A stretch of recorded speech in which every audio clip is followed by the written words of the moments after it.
बाबा देवादिदेव महादेव की कृपा से श्रवण करने के लिए आप और हम विराजमान हैं। भगवान शिव ओगरदानी त्रिकालदर्शी कैलाशी अविनाशी देवादिदेव महादेव की पवित्र पुनित भूमि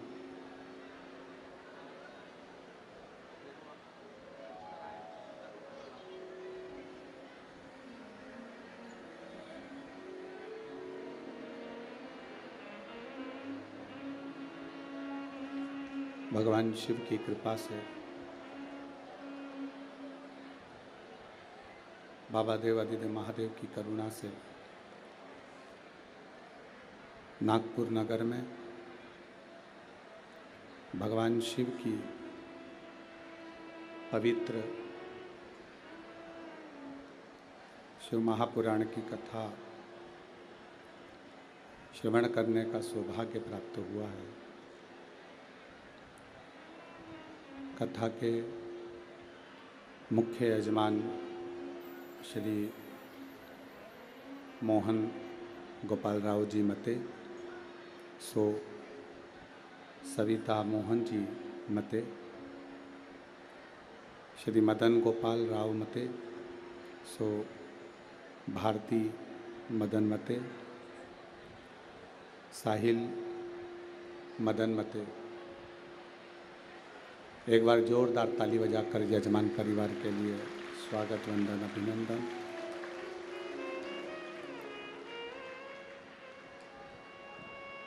कथा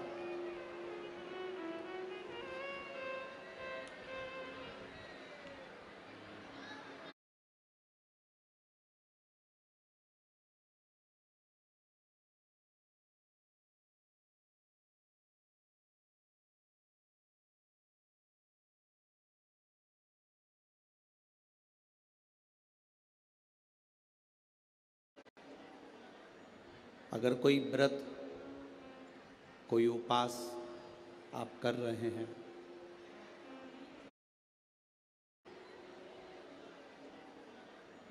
अगर कोई व्रत कोई उपास आप कर रहे हैं, मान लो तीज का व्रत करा, महालक्ष्मी का व्रत करा, चतुर्थी का व्रत करा, नवरात्रे का व्रत किया,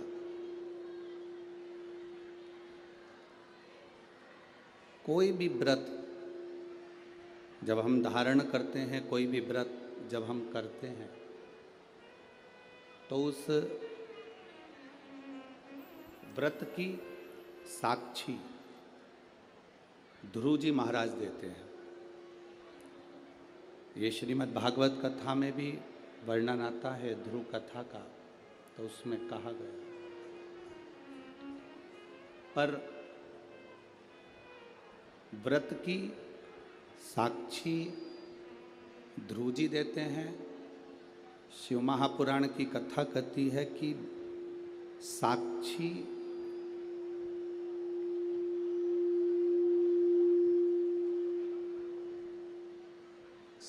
भले ध्रुव जी महाराज दे रहे हों, पर व्रत करने का जो बल है, व्रत करने का जो आनंद है, व्रत करने की जो शक्ति है, शिव महापुराण की कथा कहती है वो शक्ति, चाहे हम विष्णु पुराण पढ़ें, भागवत पुराण पढ़ें, स्कंद पुराण, कूर्म पुराण, नर्मदा पुराण, जितनी भी पुराण है हम पढ़ रहे हैं, अगर हम उसको पढ़ते हैं तो आपको ज्ञात होगा कि उपास व्रत की साक्षी ध्रुव जी देते हैं, पर व्रत करने का जो बल है, व्रत करने की जो शक्ति है,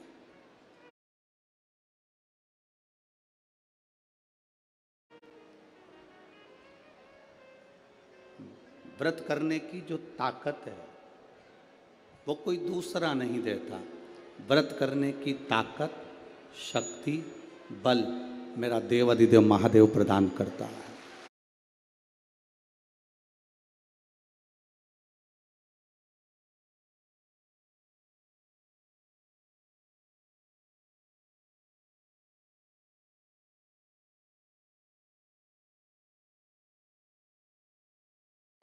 करता है मेरा शिव देता है। बोल बम का नारा है, इतना धीमा बोलोगे तो कल्याण तुम्हारा है। जरा अच्छे से तो बोलो, बोल बम का नारा है, सारी समस्या का हल एक लोटा जल। साक्षी भले ध्रुव जी ने दी हो, व्रत करने की साक्षी भले ध्रुव जी महाराज दे रहे हो, पर शिव महापुराण की कथा कहती है हम नवरात्रे का व्रत कर रहे हो, हम एकादशी का व्रत कर रहे हो, हम प्रदोष का व्रत कर रहे हो, हम शिवरात्रि का व्रत कर रहे हो, हम महालक्ष्मी का व्रत कर रहे हो, हम चतुर्थी का व्रत कर रहे हो। ये सारे व्रत करने की जो बल है, ये सारे व्रत करने की एक शक्ति, एक बल जो आपको और हमको, संपूर्ण जगत को जो प्राप्त होता है वो शिव जी से प्राप्त होता है। अगर हम शिव महापुराण की कथा को देखें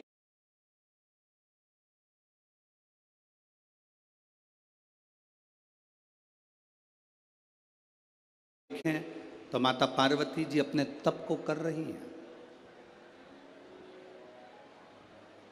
माँ जगज्जननी, माँ अम्बा, माँ जगज्जननी दुर्गा भवानी, अष्टभुजा धात्री माँ दुर्गा, माँ भवानी, माँ देवी,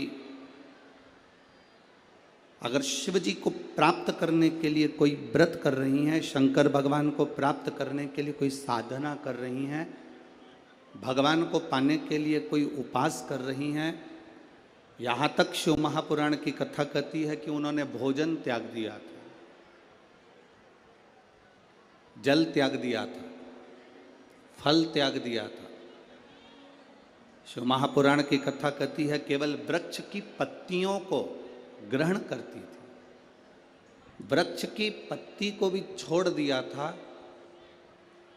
दुर्वा का एक छोटा सा अंश माँ जगज्जननी माता पार्वती ग्रहण कर रही थी,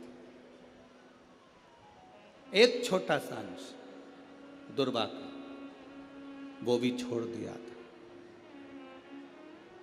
और जब माता पार्वती जी ने पत्ती छोड़ दी, दुर्वा खाना छोड़ दिया, फल खाना छोड़ दिया, भोजन करना छोड़ दिया, जल पीना छोड़ दिया, तब माता पार्वती केवल वायु का ही पान करती थी,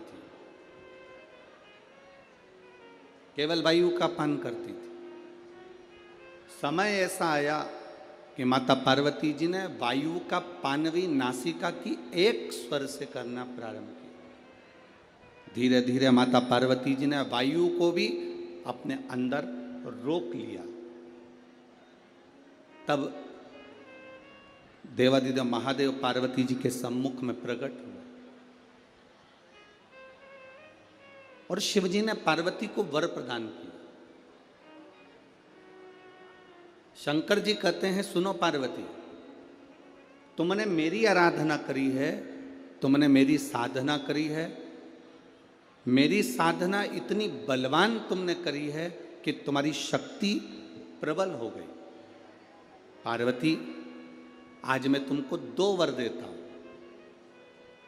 मेरी विदर्भ की माताओं, नागपुर नगर की मेरी जीजियों और नागपुर नगर के मेरे जितने भाई लोग बैठे हैं, मेरे जीजाओं, बड़े सावधानी से कथा सुनो। 5 दिन मिले हैं,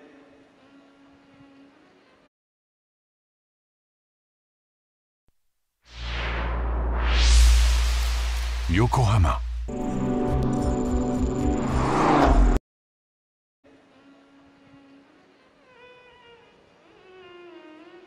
माननीय आमदार जी ने श्री मोहन गोपाल जी मते जी के द्वारा जो ये 5 दिन शिव महापुराण की कथा के मिले हैं। आसपास वाले कितनी भी बात करें पर आपको मौन रहकर कथा का रस तत्व सुनना। कार्यकर्ता कहीं पर भी खड़े रहें, हमारा तो कार्यकर्ताओं से भी निवेदन है कि खड़े रहने का काम ही नहीं है, बैठकर 2.5 घंटे की कथा को जितने दिल से सुन सकते हो उतने दिल से सुनो और अपनी जिंदगी को सार्थक करो। मैंने सुना है नागपुर में तो हमारा आना नहीं हुआ, पर ऐसा सुन रखा है कि नागपुर के विदर्भ के क्षेत्र के जितने भी कथा शिव महापुराण के सुनने वाले हैं वो शंकर के लिए धूप भी नहीं देखते, छाँव भी नहीं देखते और कथा का रस तत्व ग्रहण करते हैं। आप दिल से सुनो।